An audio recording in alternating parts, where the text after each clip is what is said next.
goodwill. You know, goodwill is God's will, and God's will is goodwill. And you know, when we got those first two commandments of, you know, love God with all your heart and love your neighbor as yourself, you know, and perform acts of goodwill towards your neighbor. The first one is kind of easy. I think it's easier just to love God with all your heart, you know. And if you don't really understand an intimate relationship with your divine, you know, nobody else is going to know, so you can fake it, you know. So that one's really easy. But the one that I think is rougher for us is loving our neighbor as ourselves. Because there are so many stories of scarcity and separation that can hook us and hang us up on not really living in those ideals. So there's a story from the Bible which was about a Good Samaritan. And it was about this attorney who came to Jesus and was, you know, kind of wanting to know what this whole neighbor thing was. And he said, you know, how am I supposed to have eternal happiness? And Jesus said, well, you know, what does it say in the books? And I guess he had the books of Moses, and he said, it says love your, you know, God with all your heart, and then love, you know, your neighbor as yourself. And he said, well, then do that. It is so funny, like that teacher, Jesus, was always like just giving it back to you. Like he didn't explain it, and he was like, he taught with questions, you know, well, what do you think it is? Which is so great, because that's what we do here. It's like, what do you think? You know, I don't have to spoon feed you. Let's see what you got. So anyway, the attorney was like, what does it mean to be a good neighbor? And Jesus told this story about the Good Samaritan. And he said there was this man who went down the road to Jericho, and he got robbed, and he got harmed, and he got left on the road to, you know, to perish. And the priest came, and the priest looked at him and crossed the street, and he kept walking. And then somebody who was from Levi, he came, and he also did the same thing, just kind of kept going. And then there came the Good Samaritan. And the Good Samaritan decided to do something very different. He decided instead to be helpful. That's it. He just decided to be helpful. He saw a need, and he said, oh, I can be helpful. You know? So in A Course in Miracles, which is my book, it says, I'm here only to be truly helpful. That's so simple. That's what it says, I'm here only to be truly helpful. And it says, I'm here to represent love. It actually says, I'm here to represent he who sent me, but I like to translate that for you because love is masculine and feminine. So I'm here to represent love that sent me. And I don't have to worry about what to say. That's the next line. It says, I don't have to worry about what to say. I think that's so refreshing. You know, sometimes I show up here at Will Knows every Sunday. I'm like, I don't know what to say.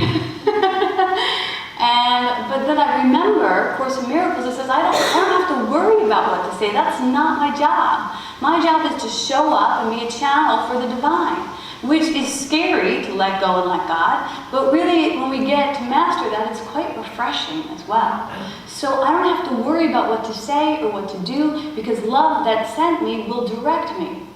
And I will be taught, I will be healed as I allow this energy to teach me to heal. And when you think about the word healing, healing means bringing closer to God. And when you are able to help someone get closer to their source, that's very helpful. So that's all that's happening there, is that's very helpful. So this Good Samaritan decided he was going to be helpful, and he really demonstrates for us this greater possibility. If it lives within one of us, it lives within all of us. So he demonstrates this amazing neighborly act where he picks the man up, he dresses his wounds, he brings him to a hotel, he pays for the hotel, and then he says to the guy who runs the hotel, if you need more money, I'll be back. Like, he really goes above and beyond, as if he was caring for his own child. So the thing that can get us hung up on these stories is that they seem so supernatural, right? They seem like, yeah, like that's not me. You know, like I don't really relate, that must be the exception. Like that guy's extra good. You know, like really, you know, like most of us, even on our best days, are the busy monk who's like, I can't look, I gotta go. You know, and that's not a bad thing to confess to, because when we love what is, we get to move from that into a higher ideal of who we could be. But I think that part of the reason we get hung up is that we do think that these stories are exceptions. And they're not exceptions. They're only exceptional because we don't hear them enough. That's all. So we want to start to cultivate those Good Samaritan stories in our lives. We want to start to be them in our lives as well. So, one of the things about the Good Samaritan is that we actually we have a lot of examples when we start looking for them. When speaking of love, A Course in Miracles, we see a lot of the examples in the world, but they're all based on an extension of love. That's all they are. It's just a gentle extension of love. And A Course in Miracles says that it doesn't matter the degree. Like holding the door open is an extension of love. It says actually all extensions of love are optimal. So there's no, oh, you gave more, you gave less. It's like everyone's actually doing the very best they can with what they have, and all of the extensions of love are optimal. So whether you give a smile or you drop $1 million in our basket, which would be awesome, but they would be equal. But they would actually be equal. And we've given either one of them all the meaning it has for us. And I think that hierarchy of loving actions keeps us away from being generous. You know, we say, oh gosh, if I can't do it perfectly or immensely or to the degree of that example, then it doesn't matter if I show up at all. And that can't be further from the truth. Everyone is needed to hold the high watch. Like I often say, like the night sky is dark. There's a lot of stars there. And each star is responsible for bringing in light. And yet, with all those brilliant stars, there's still a whole bunch of darkness, right? So each of us, those stars represent us, and each of us are responsible, and we get to do it the way we love to do it. Mary does it by being like Mary Sunshine at Anderson's bookstore, you know what I mean? And it's not a small thing.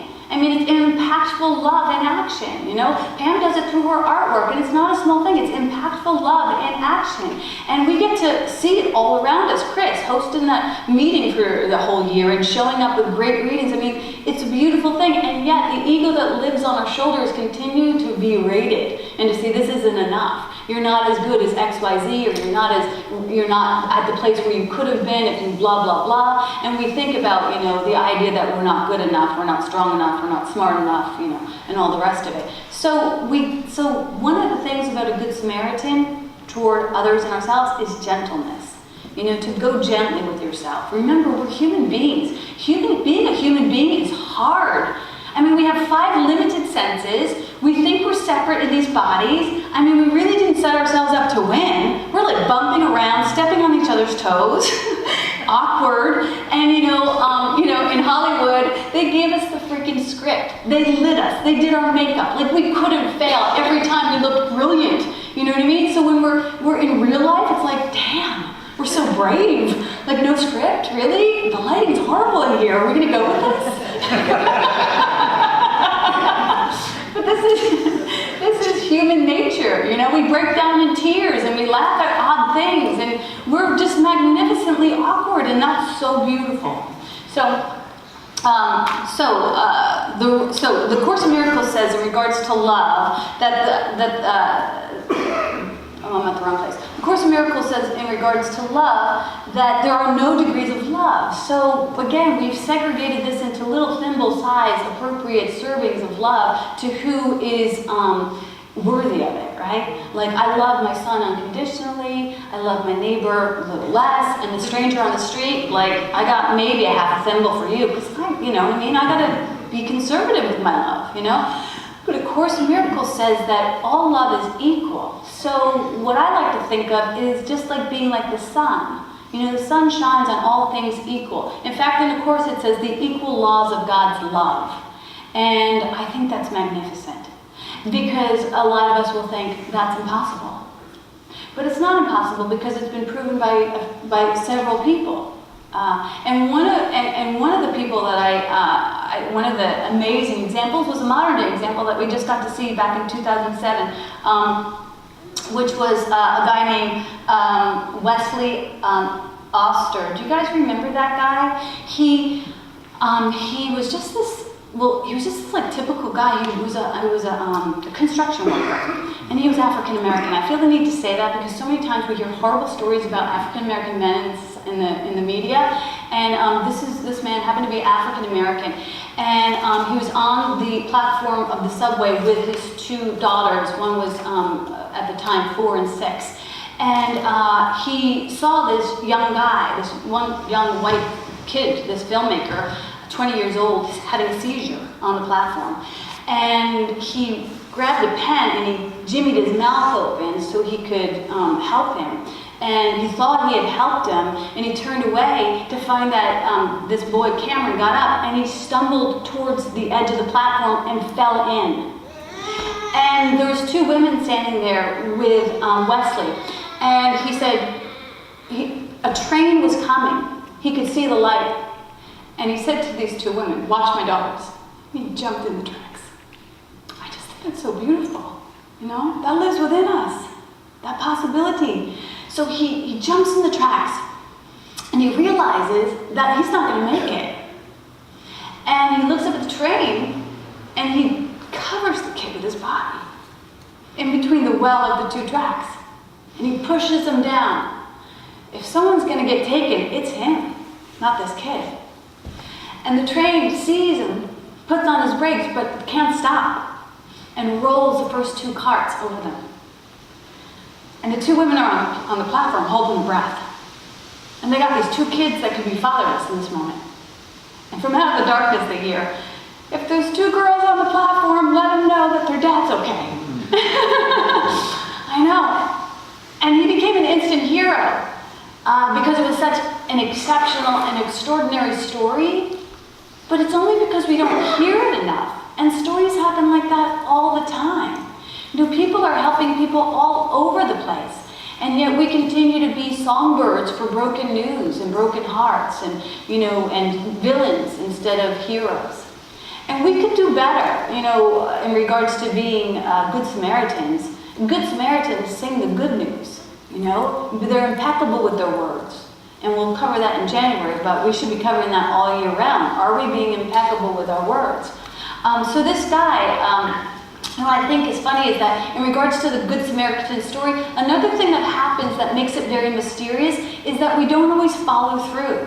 You know, like Jesus doesn't say what happened to the Good Samaritan after he bundled up the guy and put him in a hotel. So this Good Samaritan seems like a superhero that just flew in with a cape and then flew out, and you're like, oh, he was like he must have been an angel. He couldn't have been real. And we don't follow up these stories 10 years after, you know, Wesley stood on that platform and made that heroic decision. But I Googled him and I found out, you know, that ended up being a magnificent catalyst for him as well. You know, all miracles are mutual. So as you give, you shall receive. And he ended up being on a couple game shows and winning a couple cars and starting a foundation for helping young kids out of poverty and getting out of the streets, actually. And he has a speaking career now. Isn't that beautiful? But what he said to the news wanted to make him into this hero and this Good Samaritan. And he said, no, I just saw a problem and I did what was right. That's it. That's not magic. I just saw an opportunity and I just did what was the right thing to do. And that's the simple script of this Good Samaritan. If we stay present in this moment will give us opportunities to show up and extend love. And you might think, oh, again, I'm not important, it doesn't matter, but you are important, and every action is equally appreciated by the whole. We're going to move into a conversation, but there's 2 things that I wanted to ask you. And they were, well, actually, there's a couple of things. To be a good Samaritan, to be a good teacher of God, there are some characteristics that are very helpful. Trust is one of them. And Wesley had to really trust, right? We all kind of have to trust. When that little Buddhist kid was running to his test, he just didn't trust that there was surely enough time for him to do good in the world and be recognized. So we get to build up our ability to trust. Also, these are characteristics of a good teacher of God. You can find them in the back of the book, and of course, miracles. Defenselessness. Defenselessness is an interesting characteristic of a good teacher of God, and surely Wesley demonstrated that. Like, he had nothing. He just came and laid his life down on top of this kid. So courageous. You know, and I often say, like, this is the pose that we need to go through life with. We're going through it like this. And we need to go through it like this, defenselessness. So maybe you could ask yourself, where am I willing to be a little bit more defenseless?